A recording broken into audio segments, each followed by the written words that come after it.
Diary எழுதுறதை விட்டு 6 வருஷம் ஆச்சு. உங்கள் அம்மா பிரிஞ்சது அப்போ தான் எழுத தோணுச்சு. அவளுக்கு டைம் இருந்தா இதை படிக்க சொல்லுங்க.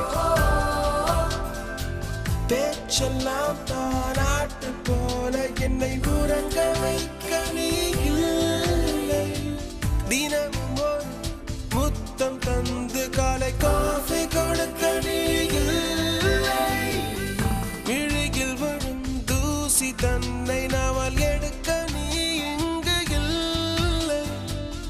மனதில் எழும் குழப்பம் தன்னை தீர்க்க நீ எங்கே இல்லை.